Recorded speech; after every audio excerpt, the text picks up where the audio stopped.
Hey guys, welcome to my channel. Thank you so much for watching. Make sure you subscribe.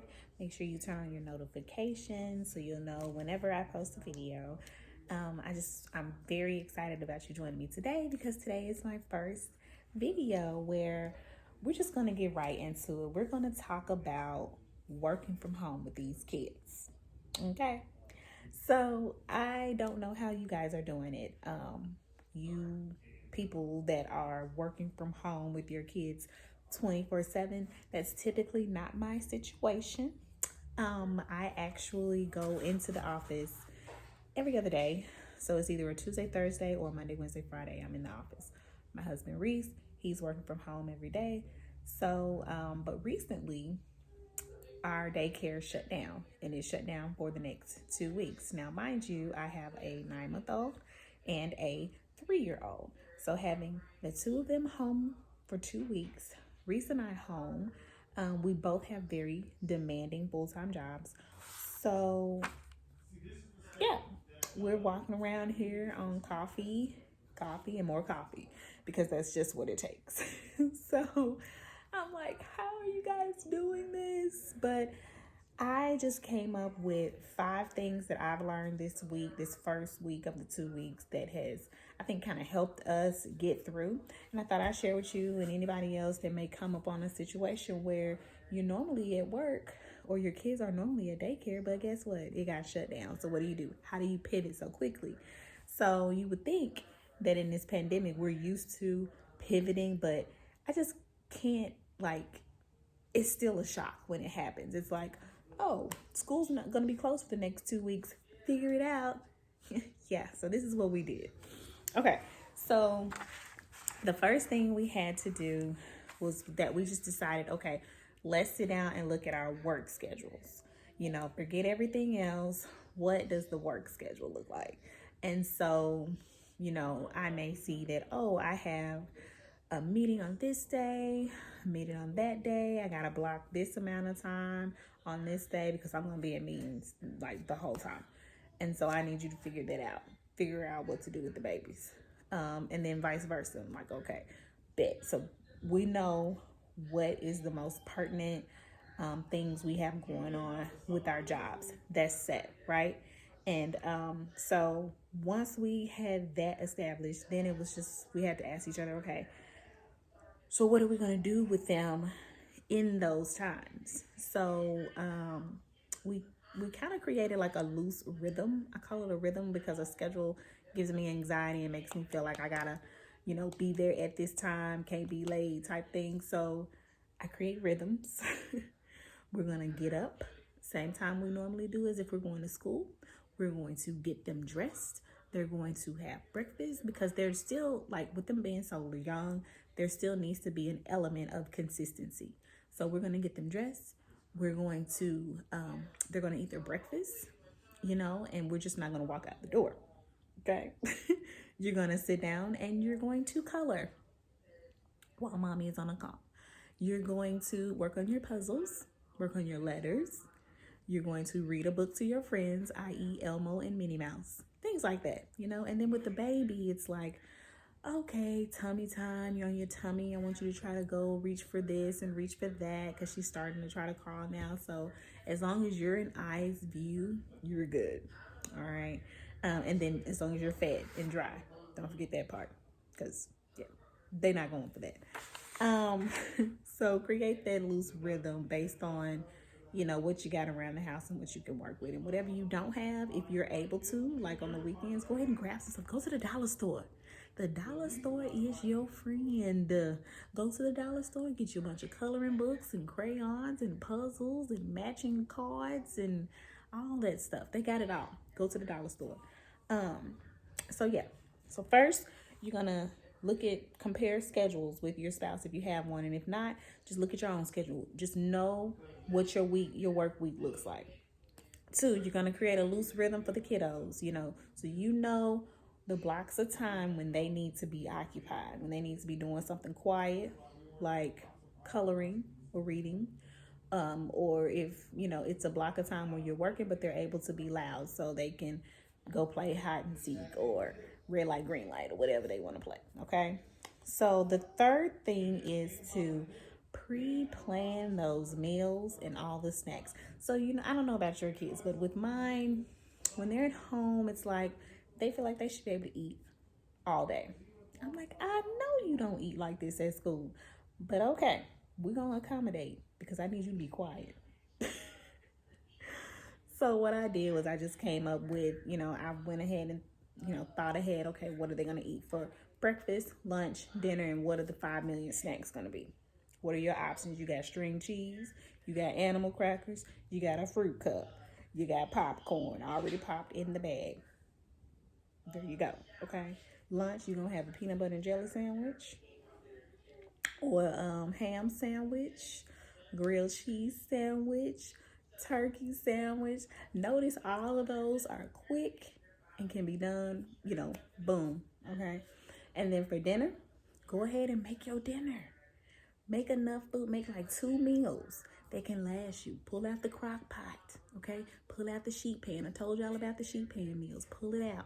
Go ahead and throw it in the oven. Throw some chicken, asparagus, and some cut up potatoes. Roast it all in the oven and you done, okay? Dinner's done, okay? So just already think ahead on that. That way you don't have to be in a meeting like, oh Lord, she asking for a snack. I don't know what to get her. Oh my goodness, what we gonna eat for dinner? I don't know what you want. I don't know what you want. Get it out the way. Just get it out the way. So, all right. So we're gonna pre-plan your meals and your snacks. I got my notes right here. Number 4, you're gonna incorporate them being the kids whenever you can. So it's lunchtime. Let them help you make the lunch. That's an activity for them. For me, I may be working on something on my computer. Audrey loves to help me on the computer. So I'll let her spell out a few things. She's identifying the letters. Let her hit the key. Just kind of, you're there, but you're not there. You're immersed in your work, but at the same time, you're engaging with your child. You still want to make them feel like you're present. You still want to be present in some kind of way. So any opportunity to incorporate them into whatever it is that you're doing, if you want to start a load of laundry while you're in between projects, let them help you throw the laundry in the washing machine or throw it in the dryer. Let them put the little dryer sheets in there. Let them push the button and get it to start. Yay, good job, you did it. So, I mean, whatever it takes to build that self-esteem and let them know that they're a part of this whole family thing too. They're just as important as any other member of the family. So you want to incorporate them whenever you can. Okay, and then the last thing I'll say is make time to go outside. So at my girls' daycare, they go outside for 30 minutes twice a day, right? Perfect. It drains them. It makes them tired. They're out there running and skipping and jumping and kicking the ball. I mean, they're having a great time. And then when they come in, it's like, oh, I'm tired. At least that's what mine says. So I make it a point that little girl's gonna get some outside time. I don't know if it's the sun or the actual activity itself, or maybe both, but it helps. It helps. I kid you not. What I in our rhythm, what I like to do is send her outside like around 10:30, 11 o'clock.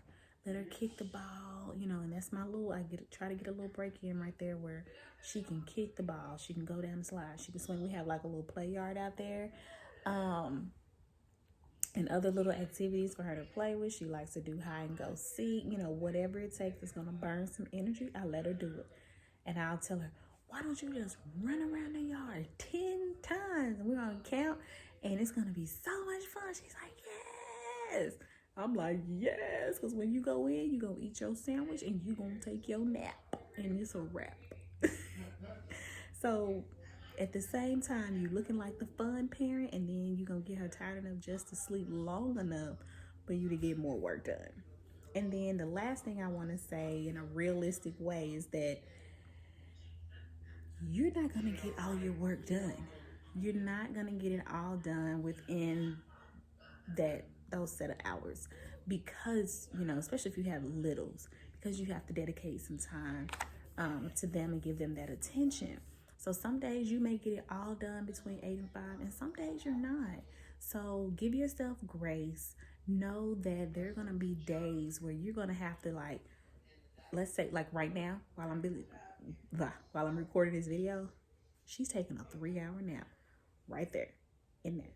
This is on we're on hour 3, and I'm grateful because I was able to get all the way caught up on work to where I'm just responding to emails, and I can, if anything comes up, I can hop up and do it. But I have the time.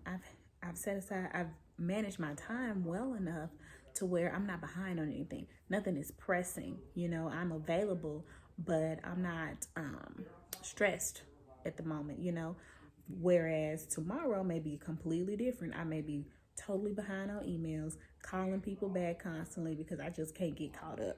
So you just have to give yourself grace and know and understand that every day is going to look different. That's why I call it rhythms versus routines. It's just like you do the best you can with the day you've been given. Because these toddlers, honey, they'll wake up and have an attitude all day long. It's like having a mini teenager or something. It's like, what is going on? They don't want to put on their clothes. They don't want to put on their shoes. They don't want to eat. They don't want to do nothing. So it's just like, okay, all right, what I got to deal with today? So because you don't know what you're dealing with when you're dealing with children, you're not going to wake up not feeling well. You just don't know. So you have to give yourself grace. Release that pressure. Do the best you can. Just know that I'm here for you. These are my 5 tips. I'll run through them one more time. You're going to analyze your daily schedule. You're going to create a loose rhythm around that schedule for your kiddos. And one thing I forgot to mention about the loose rhythm for them. Depending on the school, sometimes the school will send you activities and things to do. So, for example, our school does an 8 o'clock a.m. welcome message for the kids. They do their affirmations. They have a welcome song and read a book. They've given us cooking lessons, Zoom classes, yoga, and different things like that. So as you're planning their rhythm, you can incorporate what the school has sent for you to do. If you're in my situation where it's a daycare, not necessarily regular school, where they have those things planned for you. So again, hi Audrey, she just woke up. So we're going to analyze the daily schedule. We're going to create a loose rhythm around that work schedule. Then we're going to pre-plan our meals and snacks. Don't forget the snacks. You're going to incorporate the kids whenever you can because they want to feel a part of what you're doing. And then lastly, make time to go outside. Okay? Drink your water, mama. You're doing a great job. I'm in the same boat as you. We will get through this together. Okay?